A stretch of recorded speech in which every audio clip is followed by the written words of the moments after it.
현재 북한의 김정은 위원장이 전격 서해상해 사건에 대해서 사과하는 모습이 나오면서 주목을 받습니다.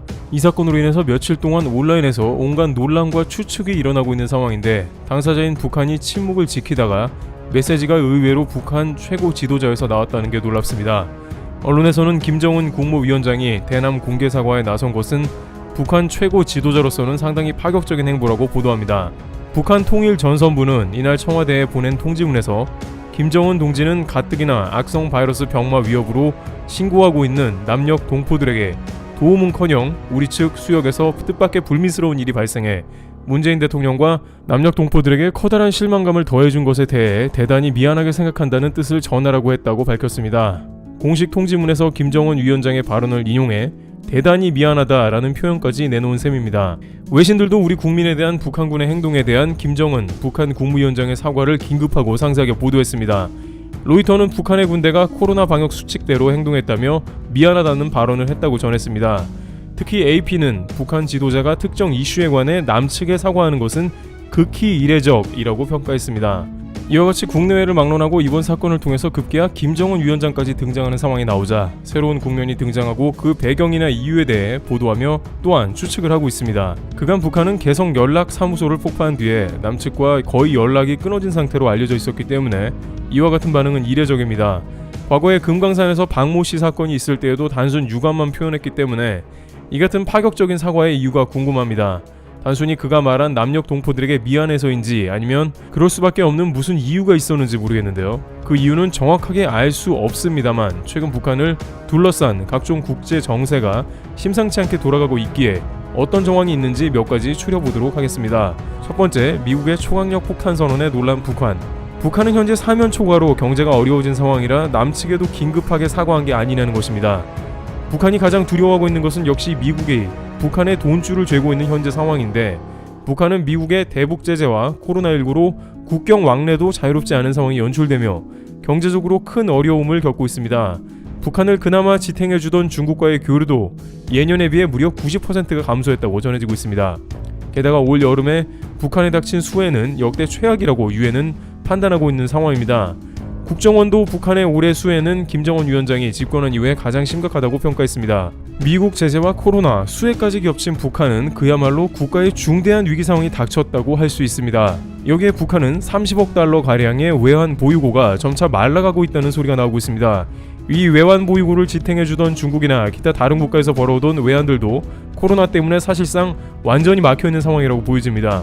결국 돈이 없기 때문에 북한의 경제는 속수무책으로 정지된 상황이며 현재 보유 중인 외환은 잘하면 올해 소진될 수도 있는데 이는 북한이 파산 상태에 치닫는 것을 의미하고 있습니다. 그런데 미국은 9월 초에 북한을 제대로 놀라게 합니다. 미국 트럼프 대통령은 이란과 북한을 묶어서 만약 이들에게 미사일을 개발하게 도움을 주는 나라가 있다면 제재에 들어가겠다고 으름장을 놓은 것입니다. 북한은 가장 피하고 싶고 풀려나고 싶은 것이 미국 제재이므로 관련 뉴스가 나오자 지금보다 더 심한 미국 제재들이 등장할 수도 있다는 가능성이 제시되었기 때문에 적지 않게 당황하면서 최대한 숨죽이고 있었던 차에 한국과의 불미스러운 일은 좋지 않을 수밖에 없는 것이겠죠. 현재 국정원은 북한 김정은 국무위원장이 이례적으로 사과한 국면에서 김정은 지시가 아니라고 판단했습니다. 그도 그럴 것이 만약 김정은이 지시했다면 남한에 강경 모드로 나왔어야 하는데 이례적으로 미안하다며 직접 김정은 위원장이 사과까지 한 장면은 북한이 현재 매우 경제적으로 처절한 상황이 아니겠느냐는 추측이 됩니다. 두 번째, 미국, 드디어 대만의 미군 주둔시키나 북한의 나비 효과. 미국이 중국을 제대로 압박하는 순간 북한이 가질 수 있는 카드는 그리 많지 않을 것입니다. 미국의 싱크탱크에서는 오래전부터 대만에 미국이 주둔할 수도 있음을 시사하고 있는 상황입니다. 최근에는 미국 전략문제연구소에서 미군은 이제 한국과 일본에서 군을 빼내어 옮겨야 한다고 주장하며 효율적인 군의 재배치를 강조하고 나왔습니다. 이는 미국 정가에 흐르고 있는 미국 대만 주둔론과도 어느 정도 일맥상통하는 흐름입니다. 최근 미군은 자신들의 군인을 태평양 지역에 더 넓게 포진시켜서 중국을 효율적으로 상대해야 함을 강조하고 있습니다. 미국은 동중국해나 일본 등지에서 해상훈련을 수차례 반복하면서 중국에 압박을 가하고 있으며 하와이에서는 한국도 불러서 림팩 훈련에 참가시키는 모습입니다. 미 육군 저널 밀리터리 리뷰 최신호에서 워커 디 밀스 대위는 동아시아에서 힘의 균형이 중국 인민해방군, 중국군 쪽으로 쏠리는 가운데 미국이 대만의 지상군을 재배치하는 방안을 검토할 필요가 있다고 주장했습니다. 미군이 대만에 상륙하는 것은 중국으로서는 치명타이며 대만과의 통일은 상당 기간 물 건너가게 되는 것입니다. 중국은 미국 정치인은 물론이고 전세계 정치인 그 누가 대만에 방문하더라도 보복하겠다는 뜻을 밝히는데, 하물며 중국과 패권 싸움으로 대치하고 있는 미국의 세계 최강 군대가 대만에 진입하는 것은 피하고 싶은 것이죠. 반대로 미국은 본격적으로 중국을 포위하고 압박하는데, 단순히 군사적으로만 그러는 것이 아니고 경제적인 부분에서도 중국의 기술 굴기를 저지하며 화웨이를 무력화시키고 있으며 중국 반도체인 SMIC를 블랙리스트에 추가하려고 하는 등 중국은 미국과의 힘겨운 싸움에 돌입하는 모습입니다. 중국은 대만까지 주둔하려는 미국의 겉으로는 매우 극렬하게 저항하는 것처럼 거칠게 행동합니다. 미국의 대만 주둔론이 나오자 중국의 관영신문 등에서는 그렇다면 중국은 대만과 무력 통일을 할 것이다 라면서 하나의 중국을 방해하는 그 누구도 온전하지 못할 것이라는 의견을 내며 미국의 최대한 강한 목소리를 내고 있습니다.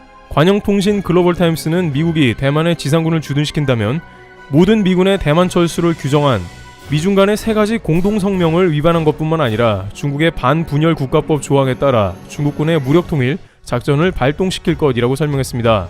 미군은 1979년 중국과 수교하면서 대만 주둔 미군을 철수시켰습니다만 이제 더 이상 중국을 두고 볼 수 없다는 판단 아래 대만에 입성한다는 의도를 드러내고 있는 것입니다. 하지만 막상 중국은 말은 이렇게 강하게 하고 있습니다만 미국의 비위를 맞추고 있는 정황이 나타나고 있습니다. 이 부분이 북한 입장에서는 가장 걸리는 것일 수 있습니다. 중국은 미국의 돼지고기 수입을 미국의 요구에 따라 오히려 늘려서 미국 농가를 만족시키고 있는 상황이고, 이는 트럼프 텃밭인 미 농가의 제품을 사달라고 시진핑에 요구한 것을 중국이 그대로 이행함을 보여주고 있습니다.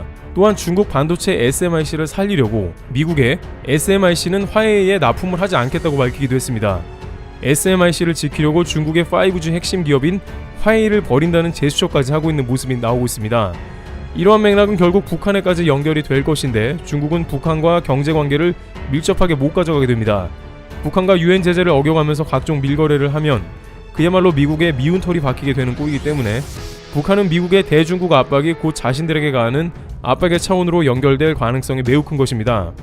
미중 갈등이 깊어질수록 중국은 미국의 말을 안 듣고 북한과 거래를 많이 하는 게 아니라 정반대로 미국의 눈치를 보면서 북한의 돈줄을 끊게 되므로 북한 입장에서는 그나마 한국과의 관계라도 잘 해놓는 것이 상책인 것입니다. 세 번째, 한국이 이제 키를 쥐게 된 상황 오나. 북한이 개성연락사무소를 폭파한 것은 그야말로 땅을 치고 후회할 일이라고 판단되고 있습니다. 갈수록 경제적으로 고립되어가며 외환은 말라가며 중국에도 크게 기댈 수 없는 상황이기 때문입니다. 그래서인지는 몰라도 개성연락소 폭파에도 불구하고 통일부와 청와대의 지속적인 연락을 타진해 왔거나, 아니면 북한 측에서 더 이상 못 버티다가 남한 측에 김정은 위원장의 친서를 답신한 게 아닌가 추측이 되고 있습니다. 서훈 청와대 국가안보실장은 남북 정상의 친서 전문을 이례적으로 공개했습니다. 문 대통령과 김정은 위원장은 코로나와 각종 태풍 수해 등을 극복하기 원하는 내용의 서신을 주고받았습니다. 문 대통령은 이번 친서에서 코로나 바이러스로 너무나도 길고 고통스러운 악정 고투 상황에서 집중호우, 수차례 태풍에 이르기까지 우리 모두에게 큰 시련의 시기라고 밝혔습니다. 김 위원장은 답신에서 대통령의 진심 어린 위로에 깊은 동포애를 느꼈다며 감사의 뜻을 표한 뒤 나 역시 이 기회를 통해 대통령과 남녘의 동포들에게 가식 없는 진심을 전해드린다고 밝혔습니다. 이런 맥락에서 김정은 위원장이 직접 서해상의 사건을 그렇게 처리하도록 지시를 내리지 않았다는 추측도 됩니다. 다만 이렇게 북한이 나오는 것은 국제 정세를 비롯해 미국이 조여오는 중국과 동북아시아 포위망 등이 거세지는 것도 한 원인이 아니겠냐는 의견이 나옵니다. 앞으로 남북 간에 어떤 긍정적 변화가 생기게 될지, 아니면 남한에 해악을 끼친 모습 때문에 대북 여론이 악화되어 더욱더 갈등의 골이 깊어질지 귀추가 주목됩니다. 트리블 튜브 여기서 마치겠습니다. 감사합니다.